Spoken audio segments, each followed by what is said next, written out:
আমরা যখন ছোট ছিলাম আমাদেরও ঈদের সালামি অনেকগুলো উঠেছিল। এখন যেহেতু সাফওয়ান এবং আয়ান ছোট তাই ওদেরও ঈদের সালামি অনেক উঠে। এই ঈদে প্রায় ২,০০০ টাকার মতো ওর ঈদের সালামি উঠছিল। সেই টাকা দিয়ে ও কি করবে আর না করবে সেটা নিয়ে তার অনেক টেনশন। স্মার্ট ওয়াচগুলো সাধারণত জেলা শহরে খুব ভালো পাওয়া যায়, আর যদি একটু দোকানটা বড় হয় তাহলে তো কোনো কথাই নেই। যেহেতু নীলফামারী শহরে আমি চলে আসছি তাই ওর আবদার ওকে যেন আমি এই শহরের মধ্যে একটা স্মার্ট ওয়াচ কিনে দিই। ও আর আমি চলে গেলাম সে নীলফামারীতে, আর এই ভাইয়ের দোকানে ইবাদত প্লাজার নিচতলায় এই ভাইয়ের দোকানটি। আমি সাধারণত যদি কোনো মোবাইলের পার্টস লাগে, ধরুন মাইক্রোফোন বা স্ট্যান্ড, যে কোনো ধরনের ঘড়ি, যেটাই লাগুক না কেন আমি সাধারণত এখান থেকেই নিই। ভাইয়ের ব্যবহার অনেক ভালো এবং খুব সুলভ মূল্যে জিনিসগুলো আমাকে দেয়, মানে যথেষ্ট ভালো। তো যাই হোক, আমি এখানে চুজ করছিলাম আমার হাতের কিছু ওয়াচ, আর এখানে আমার ২টা ঘড়ি খুব পছন্দ হয়েছিল। আমি লাস্ট একটা ঘড়ি নেই, ২টা ঘড়ি নেইনি। আর এই ঘড়িটার কিন্তু যে দাম, সে দামটা আমার ছেলে দিয়েছে, অর্থাৎ তার টাকা দিয়ে। মানে তার যে বাজেট ছিল সেই বাজেটের থেকে কম মূল্যে সে স্মার্ট ওয়াচটা কিনে ফেলছে। আর যে টাকাটা বেশি ছিল সে টাকা দিয়ে বলছে যে বাবা তুমি একটা ঘড়ি নাও।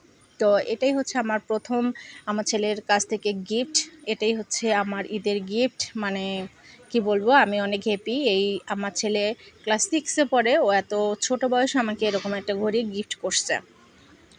তো এবারই হচ্ছে সাফওয়ানের ঘড়িটা আমরা ঠিকঠাক করব, মানে সব কিছু সেট আপ করে নেব, ফিতা থেকে শুরু করে। আর ব্লুটুথ অন করে, এখানে নাকি মোবাইলের মাধ্যমে ব্লুটুথ অন করে ফোনের মতো করেই সব কিছু ব্যবহার করা যায়, তবে সিম কার্ড ঢোকানো যায় না। আমি আসলে আমাদের সময় এগুলো জিনিস চোখেও দেখি নাই, মানে আমি তো জানতামই না, দেখা তো দূরে থাক। যাই হোক, যেহেতু এখন ছেলেদের জেনারেশন, এটা যুগ চলে আসছে, ওদেরই যুগ, ওদেরই সব কিছু, তাই ওদের ইচ্ছে মতোই সব কিছু কেনা হচ্ছে। আমি সব কিছু কিনে টিনে দিলাম।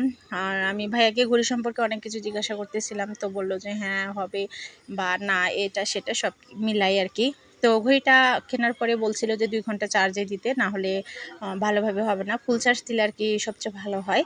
তো একটু চার্জ করে দিয়ে ঘড়িটা আমাদেরকে অন করে দিল আর পুরো সেট করে দিল। আর এই তো সাফনের হাতে ঘড়িটা চলে আসছে, ও এখন হাতের মধ্যে লাগাবে, ঘড়িটাও দেখবে কেমনও, কিন্তু অনেক খুশি। কারণ অনেক দিন থেকে কিন্তু এই স্মার্ট ওয়াচও কিনতে চাই, কিন্তু আমি আসলে কিনে দিই এই ভয়ে যে ফোনের মতো নাকি ইউজ করা যায়, যদি আবার উল্টাপাল্টা কোনো কিছু হয়। এত অল্প বয়সে একটা ফোন দেওয়া, মানে এই ঘড়ি দেওয়া মানে ফোন দেওয়া, আমি আসলে জানি না। তো আপনারা যারা আমার এই ভিডিওটা দেখবেন তারা অবশ্যই আমাকে কমেন্ট করে জানাবেন যে আসলেই কি এই ঘড়িটা একেবারেই ফোনের মতো, মানে এই ঘড়িটা হাতে দেওয়া মানে কি ফোন হাতে দেওয়া, এই বিষয়টা অবশ্যই কমেন্ট করে জানাবেন। যাই হোক, ওকে আমি বললাম যে হাতের মধ্যে দিয়ে সব কিছু ঠিকঠাক করে নাও, যাতে বাসায় গিয়ে কোনো সমস্যা না হয়। তো সব কিছু দেখলো যে সব কিছু ওকে আছে। আর আমি বেশ কিছু এখানে আরও এগুলো বাদে অন্য কিছু কেনাকাটা করছিলাম, যেমন প্লেট কিনছি, ডালা কিনছি। তো ভাইয়া যে জিজ্ঞাসা করছিল আমাকে যে প্লেটগুলো কত করে কিনছি, তো আমি যত দিয়ে কিনছি তার দাম বলে দিলাম। আপনারা কে কত টাকা দিয়ে কিনছেন অবশ্যই কমেন্ট করে জানাবেন। আমি না হয় পরেই বলবো যে আমি কত টাকা দিয়ে কিনলাম। তো সবাই ভালো থাকবেন, সুস্থ থাকবেন। নেক্সট ভিডিও দেখার আমন্ত্রণ জানিয়ে এখানে শেষ করলাম।